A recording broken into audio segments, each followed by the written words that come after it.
Welcome back. Well, ZANU-PF's lawmakers are set to meet in Harare to discuss the process of impeaching Zimbabwean President Robert Mugabe.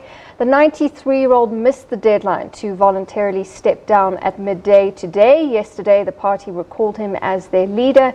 Chief Whip Lovemore Matuke says they need to iron out certain issues to ensure that the process is followed properly by everyone in the caucus. He says this is to guarantee that no loopholes are left for Mugabe to reject the impeachment results.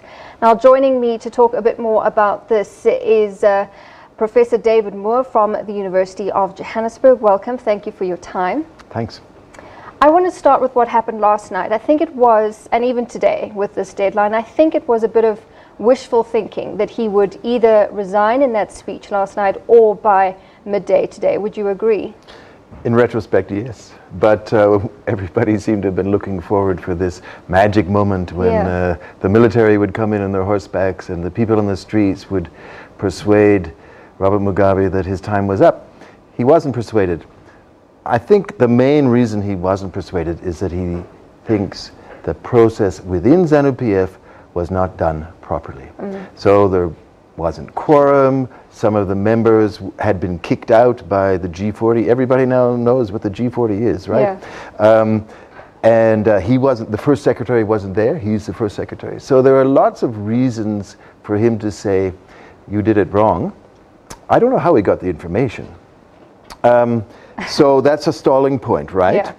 And also, I think, if you noticed, there were police and prison services commissioners at that meeting. Yeah. Remember, the police are considered to be part of G40, and the police commissioner was detained by the Mnangagwa group. Why are they there? I think Mugabe has said, and that speech is actually a very interesting speech. He says, you've had spats. Remember, the police tried to arrest Chiwenga when he came back from China just before, and there was a struggle. The acting director of the CIO was beaten up, and I think he was stripped. So Mugabe's had a long history with this party of easing this party out of contradictions like this. And he says, look, let's just patch up our differences and let's go to the December Congress, which this was all about, with some semblance of legality, unity, decorum, etiquette, moral leadership, and this sort of thing, the rhetoric that he tends to bring out at times like this. So now we have the parliamentary impeachment process. Yes, so that is the likely next course, this impeachment process and then the December conference, is that right? Yes, yes. So if Mnangagwa can be removed from the can be kept removed from the ZANU-PF slate as next secretary and vice president, then he won't be the one who is up to be the acting president of the state. Okay. So if there is impeachment, if it's successful, and that's not a sure thing, there's some members who aren't there, and the MDC has to cooperate, and ZANU-PF has to want to cooperate with them. They've been talking about this now for a good week. Yeah. But if Mugabe is impeached as president of the country, and Mnangagwa is not the next in line, then Mpoko, the second vice president, would be next in line. And Mpoko is considered to be more like G40. Yeah. Although historically in the ZANU-PF, since they swallowed ZAPU in 1987, or sometime after that, the second vice president has been historically from ZAPU, from Matabeleland, right? Anyway, so if Mpoko was acting president of the country, that would be fine as far as Mugabe is concerned. And if the party has sorted things out so that Mugabe can preside over the next, the December Congress, and he might say, well, look, I'm not going to make you take grace. If she wants to run, she can run. Let's just do it democratically. We're not going to have a slate which is G40 had a slate set up, right? Yeah. So we'll have it. That could work. But this is all very tentative, and the longer it goes on, the rougher things get. The students now have, the Students' Union has put out a message saying they want to arrest their vice chancellor because their vice chancellor has been with G40. So It's going to get tougher. It is going to get tougher. Yeah. And when you think of the people of Zimbabwe, they need to have their say in this. And how much of a say will they actually have in this? Because I think back to last week when all this happened, and I just think to myself, well, this hasn't been done for the people. This has been done for what is happening within ZANU-PF party politics, unfortunately.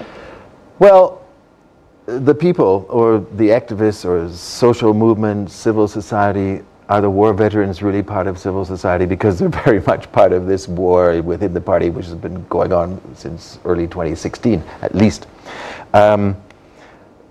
There can be these cracks in the system, and so Mnangagwa opened up a crack. And so you saw Saturday, right?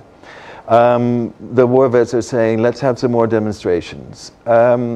You know, when would civil society be kind of overtaken by the war vets? So again, it's a crucial moment. I think people like some citizen activists, intelligentsia, Brian Raftopoulos and Ibo Mandaza, for example, have been talking about in the transition, assuming a transition comes after December, that there be more democratic consultative organs so that you wouldn't just have a transitional government of unity, which was just elitist, you know, packed with the big shots who got a stab at the cake back in 2009 to 2013. It's difficult. The opposition is kind of in a tatters. Morgan Tsvangirai is not very healthy. The party was splitting anyway. The moves towards some sort of alliance are rocky. It's a moment. I think some strong leadership has to come from within opposition and civil society. Yeah. So the question then still is, what kind of a future does it look like Zimbabwe will have at the end of the day? End of which day? Yes. At the end of every day, there's a new future. It's a transitional moment. It's 37 years. Yeah. It's maybe 38 years. I think my kind of agenda would be, whatever happens, Mnangagwa or Mpoko or Grace Mugabe, if there would be, don't hesitate to have the elections in July 2018. Because if you have a transitional government of national unity, you kind of get this entrenched, technocratic, elitist type of system. ZANU-PF would be fairly weak, I think, after this. I don't think it will emerge as united as it has. Really? Because they're so powerful now. Yes, but they're split. Yeah. So what would happen at the end? Would Jonathan Moyo, if he was released, would he start up a new party? Yeah. Would and what sort of space would that open up for opposition? You might end up with something like Kenya, which is not the greatest example. Also, it's an opportunity, I think. Look, I was a bit shocked by a lot of people who seem to be worshipping the new leader, worshipping the ground that he walked on. Oh, Mnangagwa has saved us, we can come home.